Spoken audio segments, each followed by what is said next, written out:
Bygning er afgørende for, at vores samfund kan fungere. Vi opholder os indendørs mere end 90% af tiden.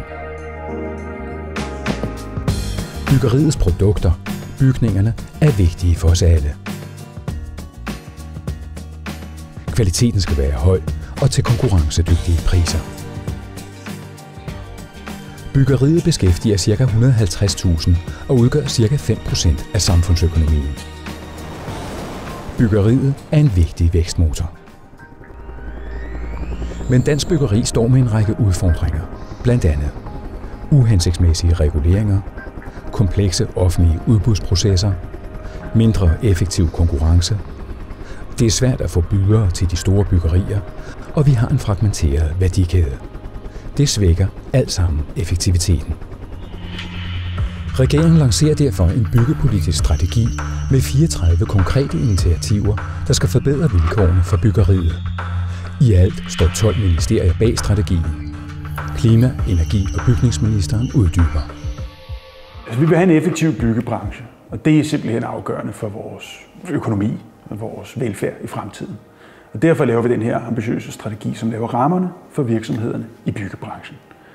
Og rammerne skal selvfølgelig sikre et styrket byggeri i Danmark på flere måder. Det skal være lettere og mere gennemsigtigt, det skal være billigere og det skal være tidsvarende. Det er det, strategien kan. Strategien er regeringens samlede svar på, hvordan byggeriet i Danmark bliver mere produktivt og kan bidrage til vækst og velfærd i fremtiden. Strategien har 5 indsatsområder. Der er jo en stribe indsatsområder. Og en af de vigtige her, det er, at vi skal have fokus på forenkling. Vi vil have den rigtige regulering, som skal være enklere. Vi vil have en styrket konkurrence, så vi får flere aktører ind, og så vi får bedre priser. Så vi vil have et effektivt offentligt byggeri. Og det gælder altså også de udbud, det offentlige laver. Der skal være vækst i hele værdikæden, og det kræver et samspil med hele branchen. Og altså, det her kræver også, at vi vinder noget ude i den internationale konkurrence. Derfor tror vi faktisk, at bæredygtige løsninger, det kan blive et parameter for byggebranchen. I dag er byggebranchen reguleret af et omfattende regelkompleks, som hæmmer effektiviteten i virksomhederne.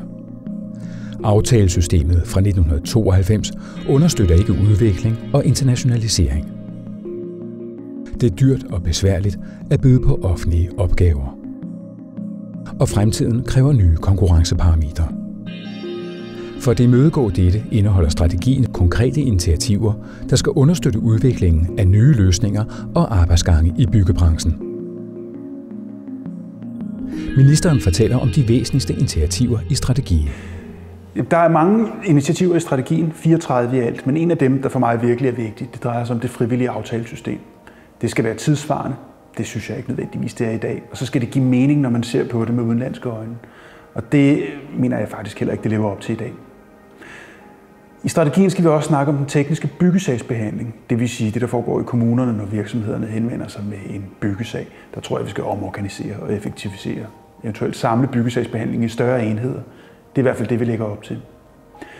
Så er der de offentlige udbud. Altså når det offentlige skal have bygget noget, så tror jeg, at vi skal se på en effektivisering af udbuddene og nogle mere fleksible udbudsformer. Og det skulle også gerne gøre det billigere for virksomhederne at byde på offentlige opgaver. Det bæredygtige byggeri har også sin plads i strategien, selvfølgelig. Det er selvfølgelig noget af det, vi skal arbejde med i fremtiden. Jeg tror også, det kan blive et konkurrenceparameter i fremtiden for dansk byggeri i udlandet. Men der vil vi altså lave et officielt og ensartet grundlag, men et frivilligt system, som vi alle sammen kan arbejde med. Det tror jeg er godt for branchen, og det er selvfølgelig afgørende for vores klima. Og det er altså tilsammen en pakke på 34 initiativer, som skal styrke byggeriet i Danmark, så det bliver bedre og mere gennemsigtigt, mere fleksibelt og billigere.